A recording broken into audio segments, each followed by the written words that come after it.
Hoje, na virada da página Política e Democracia, vou comentar sobre o impeachment do presidente da República e dos ministros da Suprema Corte e o excesso de poder nas mãos dos presidentes da Câmara dos Deputados e do Senado Federal. Na prática, o início, o andamento do processo de impeachment ficam fortemente condicionados à vontade individual dos presidentes das casas legislativas, o que distorce o modelo constitucional. O impeachment deixou de ser um instrumento de responsabilidade constitucional e passou a operar como arma política seletiva. Senador, como o senhor colocou, tem centenas de pedidos, de impeachment no Congresso contra ministros do Supremo. O que faz o senhor acreditar que nesse caso pode ser diferente do Banco Master e que ele pode ser aceito, que pode ter algum andamento? Mesmo tendo essa liminar aí que de alguma forma dificulta ainda mais esse processo de impeachment dentro do Congresso. Veja, a primeira vez que eu apresentei um pedido de impeachment de ministro foi em abril de 2019, com relação aos ministros Alexandre e Toffoli, por conta desse inquérito, no qual, ao longo de 7 anos, você teve o cometimento de diversos abusos. E o aprendizado tem que ser feito. Pedidos de impeachment normalmente não avançam, até hoje nenhum avançou, porque eles dependem do despacho unilateral do presidente da casa. Então, tanto o presidente Davi, depois o presidente Rodrigo Pacheco, se recusaram a despachar, e não tem nenhum remédio constitucional para isso. Já a Comissão Parlamentar de Inquérito, e é por isso que eu defendo a Comissão Parlamentar de Inquérito, ela tem impositividade, ela é um direito da minoria. Então você tem ferramentas para tentar ultrapassar essa barreira. E o objetivo com uma comissão parlamentar dessa é botar luz nos fatos. Ninguém está condenando previamente a doutora Viviane, o ministro Alexandre, ou quem quer que seja. Mas fatos dessa relevância têm que ser apurados. O cidadão tem direito de saber se é fato, se é verdade que tem um contrato que garantiu o pagamento de 3,6 milhões de reais para a banca de advocacia da família do ministro Alexandre de Moraes, aparentemente sem nenhuma contraprestação, com contraprestação mínima. Se é verdade que o ministro Alexandre interferiu diretamente no interesse, no benefício de um cliente da banca de advocacia da sua família. Se isso tudo for verdade e for devidamente comprovado, você cria todo um conjunto de pressão e de esclarecimento para a sociedade e para o Congresso que talvez viabilize o impeachment. Eu não tenho dúvida que vai chegar o momento do impedimento de ministros. Não tenho dúvida nenhuma. Não tenho dúvida nenhuma que vai chegar o momento de prisão de ministros das cortes superiores do Brasil.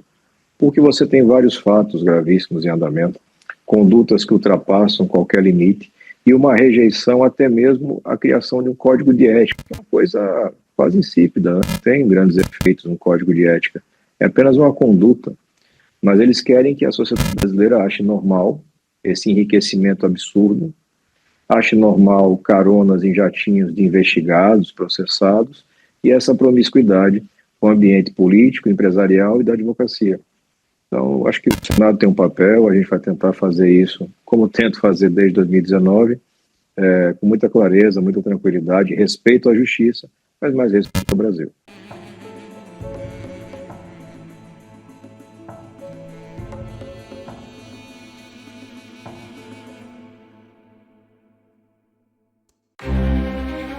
O Instituto do Impeachment é um instrumento excepcional, destinado a proteger a ordem constitucional contra crimes de responsabilidade praticados por altas autoridades. No entanto, a forma como esse mecanismo vem sendo operacionalizado no Brasil revela um problema estrutural grave: a concentração excessiva de poder decisório nas mãos dos presidentes da Câmara dos Deputados e do Senado Federal. A Constituição Federal atribui à Câmara dos Deputados a competência para autorizar por 2/3 dos seus membros a instauração de processo de impeachment contra o presidente da República. cabendo ao Senado Federal processar e julgar por crimes de responsabilidade o presidente da República e os ministros da Suprema Corte.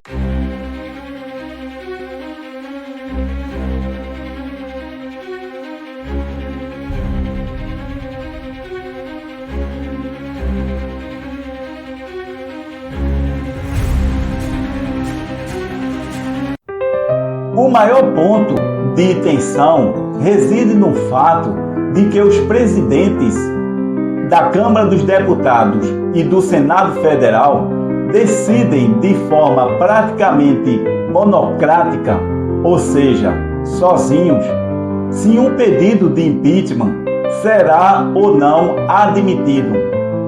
Não há prazo constitucional para essa decisão, tampouco critérios objetivos vinculantes para o seu exercício. Isso gera consequências graves. Pedidos juridicamente consistentes, ou seja, que justificam a instauração do impeachment, podem ser arquivados indefinidamente. A abertura de processo pode se tornar um instrumento de barganha política, ou seja, de troca de favores. O princípio da impessoalidade administrativa é enfraquecido, ou seja, os presidentes da Câmara e do Senado agem com interesses pessoais e não da coletividade. A soberania do plenário é esvaziada. Esse modelo concentrador entra em conflito com diversos princípios fundamentais. A separação dos poderes, ao permitir que interesses políticos individuais interfiram em um mecanismo constitucional de controle. A democracia representativa, ao reduzir o papel do plenário. A legalidade e a segurança jurídica diante da ausência de critérios objetivos. E, por fim, atinge a igualdade, pois presidentes da República e ministros da Suprema Corte podem ser tratados de forma distinta conforme o contexto político.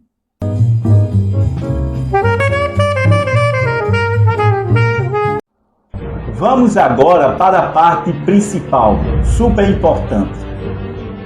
Para corrigir esse desequilíbrio, são necessárias reformas, tais como fixação de prazo constitucional ou legal para análise dos pedidos de impeachment, obrigatoriedade de decisão fundamentada, possibilidade de recurso ao plenário contra decisões monocráticas dos presidentes da Câmara dos Deputados e do Senado Federal, definição mais clara dos crimes de responsabilidade, reduzindo margem de interpretação política.